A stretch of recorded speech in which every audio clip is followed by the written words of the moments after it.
কত সুন্দরভাবে মাটির হাঁড়িতে আমি ডিম রান্না করে নিলাম। হ্যালো বন্ধুরা, আজকে আমি ডিম রান্না করব মাটির হাঁড়িতে। সেজন্য এখানে 4টি ডিম নিয়েছি। নিয়ে এখন ডিমগুলোকে আমি সির করে নিব।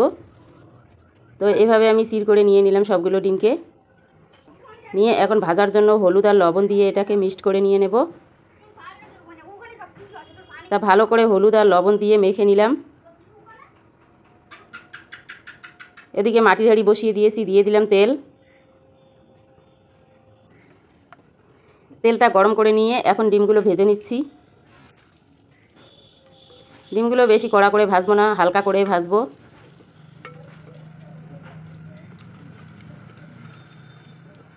এইভাবে ডিমগুলো হালকা করে একটু ভেজে নিলাম। নিয়ে এখন শুকনো লঙ্কা আর তেজপাতাটা আমি ফোড়ন দিয়ে নিব।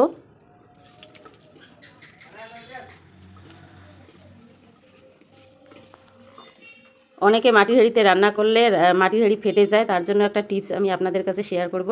তো এখন দিয়ে দিলাম পেঁয়াজ, কুচনো পেঁয়াজ দিয়ে দিলাম।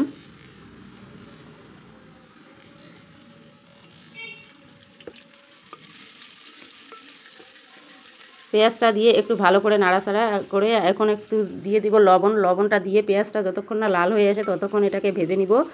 আর মাটির হাঁড়ি ফেটে যাবে না, তার সে টিপসটা আমি আপনাদের কাছে শেয়ার করছি। মাটির হাঁড়িতে প্রথমে সম্পূর্ণ হাঁড়িতে ভিতরটা আর উপরে যে অংশটা আছে সেটা সম্পূর্ণটাতে সরষের তেল মাখিয়ে নিয়ে 2 ঘন্টা রোদে দিতে হবে। দিয়ে এরপর যখন শুকিয়ে যাবে তখন নিচের দিকে একটু কাদামাটি লাগিয়ে নিতে হবে। নিয়ে একটু তেল দিয়ে গ্যাসে লো ফ্লেমে 2-3 মিনিটের মতো জাল করে নিতে হবে। তারপর রান্না করলে এটা ফেটে যাবে না। আর এইভাবে আমি এটাকে টিপসটা আপনাদের কাছে শেয়ার করলাম, আর এইভাবে আমি রান্না করে থাকি। তো এখন দিয়ে দিলাম কুচনো টমেটোটা দিয়ে এখন টমেটো আর পেঁয়াজটাকে ভালো করে ভেজে নিচ্ছি।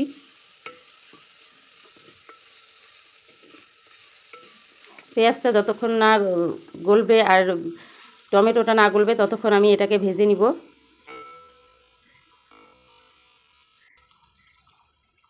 তো এখন পেঁয়াজটা কিন্তু লাল হয়ে গেছে, তো একটু জল দিয়ে দিলাম।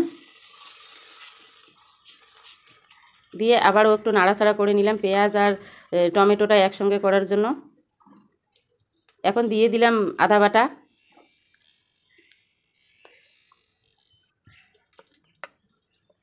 আর রসুন থেতো করে রেখেছি, রসুনটাও দিয়ে দিলাম।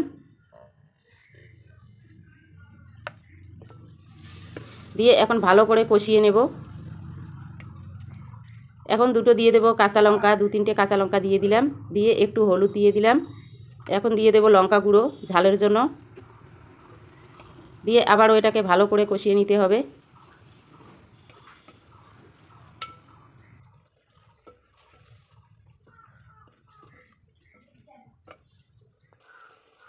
আর এখন দিয়ে দিলাম টক দই। এখন ভালো করে কষাতে হবে টক দইটাকে।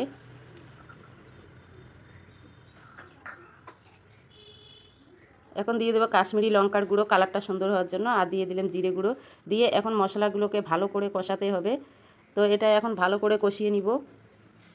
যত কষাবেন তত টেস্টটা বাড়বে। তো আমার কষানো হয়েছে, দেখো কালারটা কত সুন্দর এসেছে আর তেলটা উপরে ভেসে উঠেছে। তো এইভাবে আমি কষিয়ে নিলাম। নিয়ে এখন ডিমগুলো দিয়ে দিচ্ছি।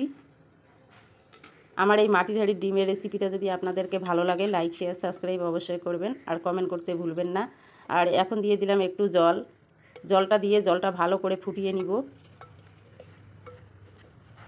এখন কিন্তু কালারটা খুব সুন্দর এসেছে, কত সুন্দর হয়েছে দেখুন কালারটা। এইভাবে মাটির হাঁড়িতে ডিম রান্না করলে কিন্তু খুব সুন্দর টেস্ট হয়। আর দেখো এখন কিন্তু জলটা ফুটে গেছে, তো এখন নামিয়ে নেব। একটা এদিকে গামলা নিয়ে এসে গামলাতে নামিয়ে নিলাম।